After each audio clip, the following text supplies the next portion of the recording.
Cape Fear Business Roundtable is sponsored by two branding partners located under one roof right here in southeastern North Carolina. Pioneer Strategies is a strategic communication firm focused on helping you build success through effective strategic communication. Pioneer Specialties is your promotional products partner, ready to help you through the entire process from product research through product delivery. For more information about our sponsors, visit capefearbusiness.com. Welcome to Cape Fear Business Roundtable. I'm your host, Frank Williams, and today we have with us Kelli Benton with Seaglass Monthly Market. Kelli, thank you for joining us. Thank you for having me. Absolutely. Well, before we dive into talking about business, I always like to do a little bit of personal conversation with our guest. And obviously, as you know, we live in a part of the state that has seen a lot of people moving in from a lot of places. So tell us a little bit about where you're from and how you ended up in this part of the state if you're not from here. I am not from here.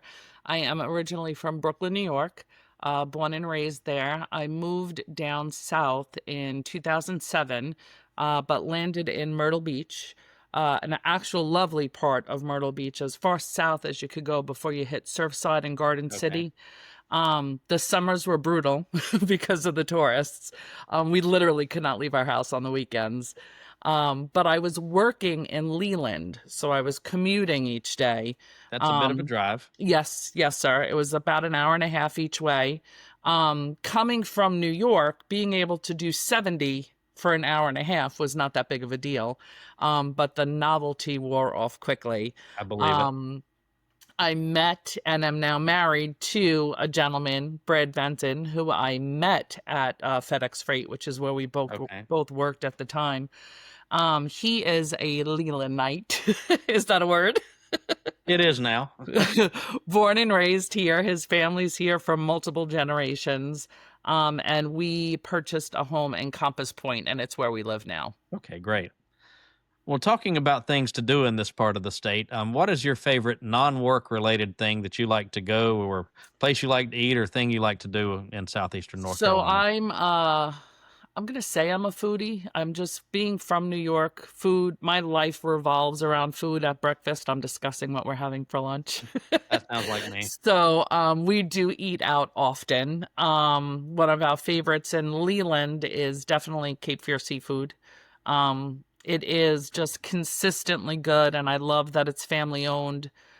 We do try to shop local as much as possible. And I do feel that the Wilmington area, Brunswick County, New Hanover County in general, has a lot of opportunity for people to shop small and shop local. And I do love that about the area. And that's something, I wish more people would do. I try to do it. I don't always succeed, but as a good example, I buy my eggs from somebody that has chickens in their backyard. I love that. I do too. I pay more than I would buying them at the store, but they're better, and I know where they came from. And it's correct. I'd rather support somebody who lives here if there's a way to do that. Yes, sir. Well, tell us a little bit about your career journey. Obviously, you've got Seaglass Monthly Market now, but tell us what you've done leading up to that and how you wound up starting this market. So I ended up coming south by transferring with FedEx Freight. Wonderful company. I enjoyed working for them. Like I said, I was commuting, and by crazy coincidence, my parents, who were in Myrtle Beach, both got sick at the same time.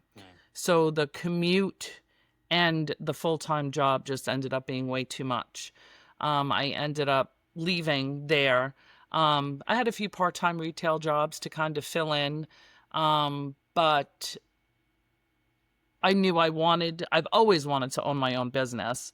So when Seaglass, or the premise of Seaglass, fell into my lap, we took it and ran. And I mean, it's been 11 years now, and it was a wonderful, wonderful decision. Small business is, I've seen memes and other things that say, you quit working 40 hours a week so you can work 80 hours a week and make less money. That sounds about right. Right. But you're working for yourself, and it's, you get to make all the big decisions. And I just love it. And, there's something to be said for having that freedom and also choosing how you want to do business and being able to do things the right way. Yes, which is sir. something that's important to me. Well, before we get into Seaglass, what did you do when you were with FedEx Freight? What was your role there? So I was what they call the OS&D associate, which is over, short, and damaged, which means everybody that was calling me was already very angry. Uh, Either their freight was completely missing, partially missing, or it was broken. So my customer service skills were, I would say, spot on, because I immediately had to calm them down and win them over and get them to relax and stop yelling and, let me work with them to try to come to a solution. Brad, my husband now, started there as a driver and eventually became a manager there. And he tells everybody he had to fire me in order to marry me. So, having that customer service background has been extremely helpful with me in owning my own business. well, let's talk about Seaglass. Tell us about the market and when it is, where it is, what kind of things people can expect to find there. Sure. And I love talking about it, so it's easy. So it's a once a month Meet the Maker market. And it's located in Castle That's Hayne. meet the maker, not meet Right. your maker. Correct. Big difference there. So we started in Leland, which I loved. I loved working where I lived. Unfortunately, due to circumstances out of our control, we ended up having to move about 5 years in, and we're now in Castle Hayne. But usually the way my elevator pitch, let's say, is it's a once a month Meet the Maker market, where you'll see over 50 actual local vendors selling handmade, homemade, resale, and retail items. There's a lot of shops in this area where you can shop local, but it's a retail store with the central point of sale. The difference with Seaglass is each space is a small shop for the specific maker. They are present at the market. So you're buying from them, you're discussing the items with them, and it's a much more personal shopping experience. And what kind of vendors do you have? I mean, you said you've got 50. Give us some examples of what kind of people We and definitely and have a little bit businesses. of everything. We try really, really hard not to duplicate. So we have pottery, we have candle makers, soap makers, jewelry makers. We have a lot of original art, and we try to have different mediums so it's not all similar. We have handmade gelato. We have artisan pretzels. We now have a lady who does sourdough bread. We have someone who sells eggs. Woodworking, tarot card readers. I mean, we have everything that you could probably think of under one roof. And well, tell us about like when you mentioned who's there, what week, what Saturday is it, and how do people find out about it? Oh, sure. So we're only open the third weekend of each month. And the reason we do that is we want to create like an anticipation. But because there are so many makers in there, and we don't claim to be 100% handmade, homemade, we are probably about 80% though. So we want to give the vendors time to make and to curate and to find the products that they want to bring to you. So once a month, every month from January to October, and then twice a month in November and December. And like I said, we're located in Castle Hayne, North Carolina. It's 5601 Castle Hayne Road. And I just completely lost track of what I was going to say. You were telling us when and where it is. Right. So it's always the third weekend, except in November and December. It's the first and third weekends. And the market itself is always full. It's always bustling. There's always a lot to see and a lot to do. And how do people find out about it? So we have a website, seaglassmonthlymarket.com. We are on Facebook at Seaglass Monthly Market. And we are also on Instagram, again, Seaglass Monthly Market. We try to keep it the same across the board. It's the easiest way. Good brand consistency and lots of ways that people can find out about you. Yeah, and we're open from 9 o'clock till 3 o'clock, all 3 days. And it's kind of like the third weekend, 9 to 3, all 3 days. So it's much easier to say. Friday, Saturday, Sunday. Yes, sir. All 3 days of the weekend, Friday, Saturday, and Sunday. Well, it's obvious you've got a passion for the market. What do you love about what you do? Why do you like this so much? Well, I have no talent. You must, or this wouldn't still be going. My talent is talking, meeting people. My mother said I've never met a stranger. So I love being able to curate an amazing market and to bring a large group of people together who not only support one another, but thrive together and grow together. The space has become quite a community. So everybody in there is not only looking out for themselves, they look out for each other and as for the market as a whole, which gives it a really, I don't know, it gives it like a sweet vibe. Like people come in there and you can feel the energy in the room. And my favorite part is just getting to catch up with all of the vendors each month and seeing the same people month after month after month come in and shop. But always find something new. And I love hearing people, I brought my sister, I brought my brother, I brought my, my friend from New York, my cousin from Jersey, or whoever it is that they're bringing in there because they know there's something special about it and they want to share it. Do you find that a lot of your foot traffic that comes in, are they locals or are they tourists that are here? Is it a good combination of both? I think it's a combination of both, but I do feel that it's more locals than anything else. We've been open 11 years now, and I feel like we've gotten the momentum where people understand how we work, and they make it a point to make it a monthly destination. And that's good. You've got the community feel from the vendors, but also the community feel from seeing familiar faces come in as well. And that, it's, every business loves regulars. No matter what business you are, you want your regular customers. I agree. And that's good to have. I would also think that tourists might be an opportunity as well, because a lot of times they've been at the beach 4 days and they want something else to do that last day or two. And if it rains, we do very well because luckily we do have a good presence online. So people will Google where they could go and what they can do. It's just that they have to catch the right weekend. And that's where it's kind of a little difficult to get to the tourists. Several people have asked over the years, oh, why don't you get a billboard? Well, it's only 1 week in a month, and I would hate for someone to glance at a billboard, travel to Castle Hayne, which isn't horribly far, but it's still them going out of their way to find out it's the wrong weekend and for us to be closed. So us being on social media and having an accurate website is super important. And that's where, putting on my marketing professional hat, that's where one side, what works for one business doesn't work for another. Billboards are certainly great for a lot of businesses, but it's, for what you just stated, it's probably the online world is probably better for you as far as promoting. For sure.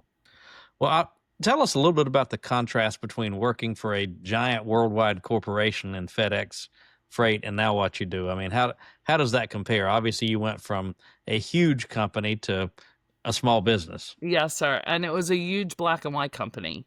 So it was either right or wrong. So with me, I am a very gray person. I'm always teetering between the black and white.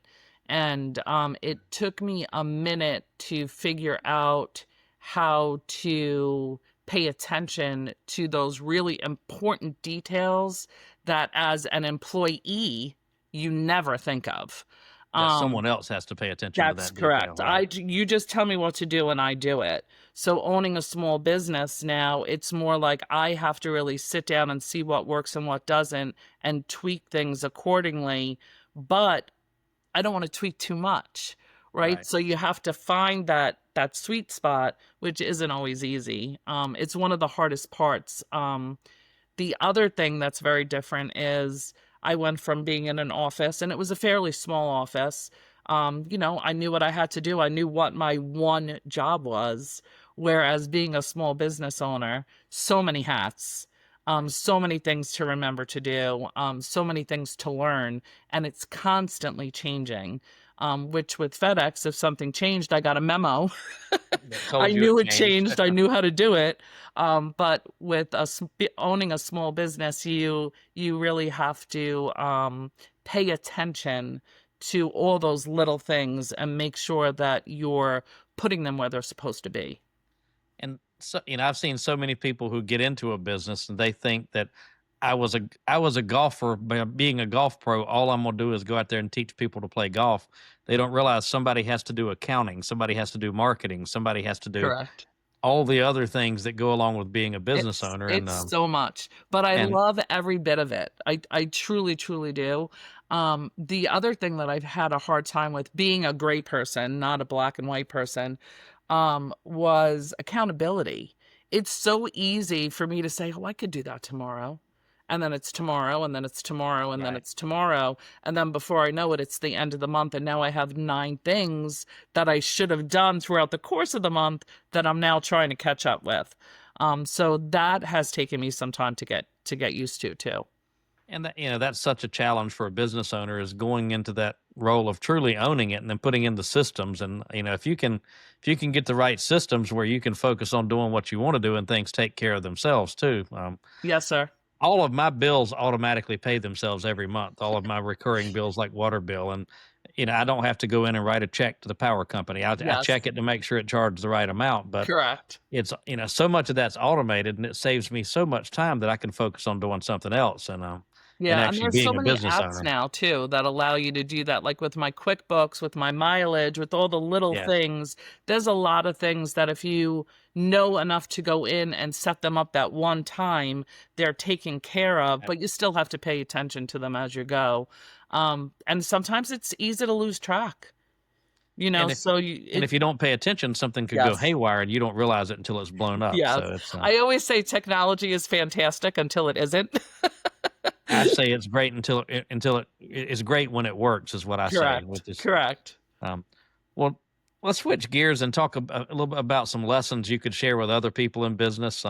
Obviously, you've gone from a large corporation to owning your own business. So what's something you've learned during your career, whether it be in the corporate world or now as a business owner, that you would wish you had known when you started?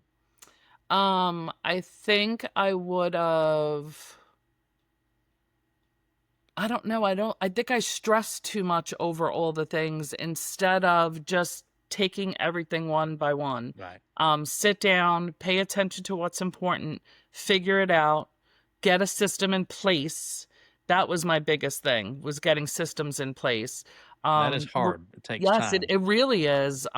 Even like with writing the contract for the vendors, once I finally sat down and took the time to write out all the things instead of waiting for something to happen and then creating a system because something happened, it definitely helped me set things up for the next vendor coming in. So 10 years ago, instead of the 5 little rules that I had for Seaglass, now there's 20, but they handle everything. They cover everything. So I really think that having systems in place from the beginning is the most important thing. Yeah, there's a great book that I'll recommend to you and to anyone else who hasn't read it. It's called The E-Myth Revisited. And E stands for entrepreneur. And it talks about taking your job working for yourself and converting it to a real business where it has systems and exactly what you just described. And someone bought it for me 15 years ago, and it was so insightful because it talked about exactly the importance of setting up those systems so that, if you go on vacation, the business can still run. Yes, sir. And and you really don't, there's a lot of things you don't think about until they happen, but when they do happen, stop, figure it out, write it down, learn from it, and then move on from it. Exactly. Yeah, having some sort of organization is unbelievably important. And I wasn't the most organized person. When I tell you I write everything down now, because all you have to do is forget that one meeting or that one phone call. It could really ruin your reputation as a business owner, depending on who it was and what the plan was. So I really do. I'm a list maker now, and I never was prior to owning a business. I'm a list maker, and we use a project management system that actually has tasks. So if it's a recurring task, it pops up for me at the same time every week, so I don't have to remember to write it down. But right. and talking about stressing over all the little things, you mentioned that, and I think every business owner does that when they first start a business. My first few years in business, I realized one day I had something that had been on my to-do list for 9 months, and no one cared except me. So I just decided maybe it wasn't that important. But I had been stressing because I hadn't gotten it done, but I realized it was something that sounded nice, but was really not It wasn't that necessary. important. It was just something I'd put on a sheet of paper. But and those things are important too. The things that you realize, hey, you know what? This is something I'm Right. doing weekly or monthly, even annually, and it's not necessary. Take it off your to-do list. Exactly. Or if it is necessary, but somebody else can do it, outsource it or delegate it. Correct. That's the best. Exactly. Well, a similar question, but if somebody came to you and said, I'm thinking about starting my own business, what advice would you give that person? To do it right from the beginning. I know a lot of people who want to take a hobby and make it a small business, but they treat it like a hobby. Right. If you want it to be a true small business, look into getting an LLC. Make sure you have all the right tax things in place, whether it be a sales and use number or just an EIN number. Keep your money separate. That's a big one. In the beginning, when we first started Seaglass, there were actually 3 of us in the very beginning. The 2 women who I started with, Lisa and Terry, moved on fairly soon after we started it. And we weren't making any real money. So using my money, I didn't think that was a big deal. But it muddies the waters. So I always tell everybody the first thing they should do is look into an LLC, look into an EIN and a sales and use number, and immediately get a bank account for the business. And I'm a big believer in having my business bank account at a separate bank from my personal stuff. I do. That's just me. I do that as well. And I think doing it right, from the beginning. I've got a friend who's in the same business that I'm in, and he took over a business that someone else had started 20 years earlier, and we were talking about systems, and I started asking him questions about things I assumed a business the size of his would have in place because he's got 25 or 30 employees, and I've got better systems than he does. It's and it really surprised me. Well, I read a while back, if you treat your business like a hobby, why would your customers treat you more than anything else? And your employees. Correct. Correct. And you talking about turning a hobby into a business, I would also advise anybody who's thinking about doing that, make sure you're still going to enjoy it. Yes, I still love what I do 11 years in. But some people, I know people that have turned a hobby into a business, and it went from something they enjoyed to something they didn't like anymore. Right. So at that point, and the people around you feel that. Your employees, feel that, your customers, if you walk around angry and frustrated all the time, it's I contagious. just don't understand what the purpose of it is. You want to love what you're doing so other people love it too. One of the things I tell my team members here is we're not in business to have bad days. We're in business to work with people we like and do things we enjoy and help our clients in the process. That's awesome. And I think that's just, I didn't start a business to be miserable. I could do that working for somebody else and have a lot less stress. That's the truth. And, anything else you want to share about Seaglass? Well, I do want to say that within the market, because we've become such a tight community, we do try to share and reach out to local foundations and local organizations. We always try to give back to the community. And Brad and I actually have a foundation, and this month is August. So next month, September, we have our big annual fundraiser for the Lindsey M. Benton Foundation. And I know you're familiar with it because you're local. Brad and I lost his daughter, my stepdaughter, in 2016, and we started a foundation in her name. And every year we have a big fundraiser at Captain Bill's, and it is a fabulous day of giving back and honoring her. So it was something that I did want to mention and let people know about. And I don't know if you're going to share, my website and my social media and stuff with your followers, but I would love if you would be able to share the foundation as well. Yeah, and if you will email me and remind me to tag the foundation, I will certainly do it. Absolutely. And I think it's so important, and obviously you guys have a personal motivation for doing this because you lost a family member, but in general, it's so important for businesses to give back to the community where they live and work and not just take from it. And I think we also work with 86 Hunger Now, which is a fabulous organization.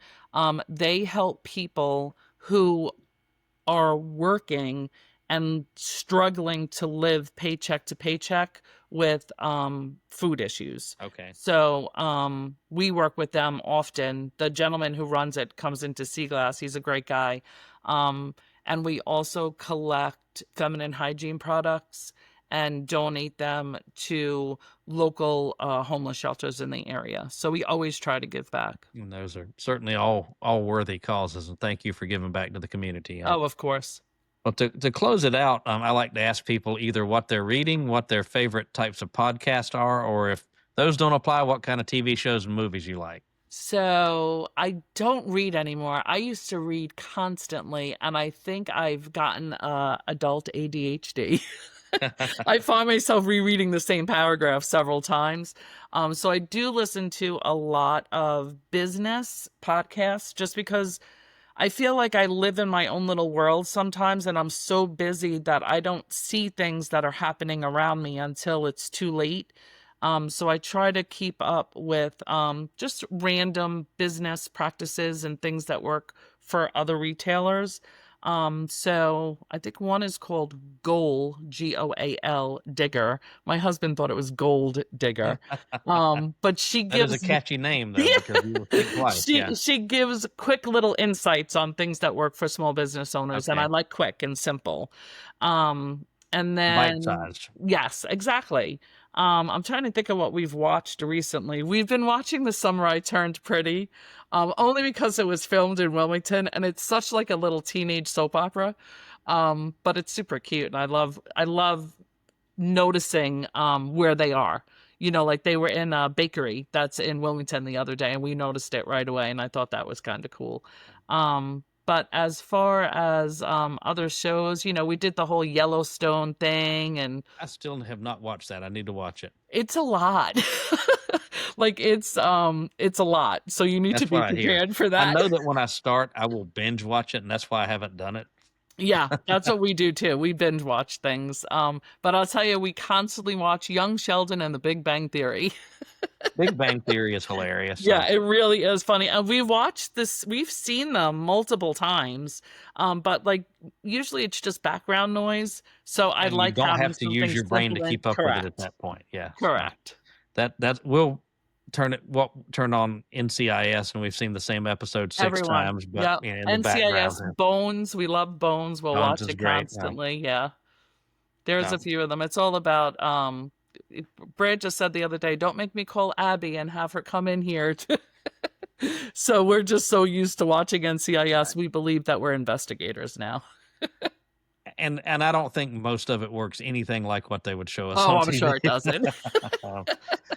It's always interesting to hear what people are reading or listening to, because some people will cite things that are professional, but then I was interviewing, I think it was an economist, and he listens to NBA basketball podcasts. That's funny. And I would not have expected that. Yeah, Brad listens to NASCAR radio station on XM, so I tune out when that's on.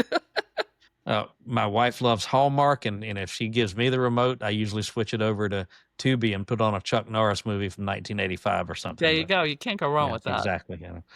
Well, thank you for joining us today, Kelli. We appreciate it. And thank you. Hope that people will tune in and go check out your market. And with that, if you're watching this or listening, we hope you'll tune in again next week. Thank you for joining us. Thank you.